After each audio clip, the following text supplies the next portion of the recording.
কোরআনের একটি আয়াত 11 বার পড়ুন, যে কেউ আপনার কথা শুনতে বাধ্য হয়ে যাবে। কোরআনের এত পাওয়ার। আল্লাহ পাক রব্বুল আলামিন এমন একটি কোরআন দিয়েছেন, ওয়ানুনাজ্জিলু মিনাল কোরআনি মা হুয়া শিফাউ ওয়া রাহমাতুল লিল মুমিনিন।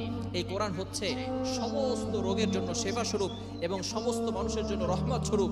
এজন্য এই কোরআনের ভিতরে আল্লাহ তাআলা সব কিছু দিয়েছেন। আপনি কোরআনের চমৎকার একটি আয়াত রয়েছে, ছোট্ট একটি আয়াতের অংশ, এটা যদি আপনি পড়তে পারেন এবং 11 বার পড়ে যদি ওই মানুষের কথাটা চিন্তা করতে পারেন, তাহলে আল্লাহ পাক রব্বুল আলামিন ওই মানুষকে, সে যেই হোক না কেন, আপনাকে আপনার বাধ্য করে দিবেন। তবে ভালো করে মনে রাখতে হবে, এটা হারাম কাজে লাগানো যাবে না, অবৈধ কাজে এটাকে খরচ করা যাবে না, হালাল পন্থায় খরচ করতে হবে। অনেক পিতামাতা পেরেশান হয়ে গেছে যে সন্তান কথা শুনে না, সন্তান পিতামাতার বাধ্য হয় না। অনেক সময় দেখা যাচ্ছে যে মেয়ে খারাপ কাজ করতেছে, ছেলে খারাপ কাজ করতেছে, কিন্তু মা বাবা কিছু করতেও পারতেছে না। এজন্য পিতামাতা যদি এই আয়াতটি 11 বার পড়ে, তাহলে সন্তান তার কথা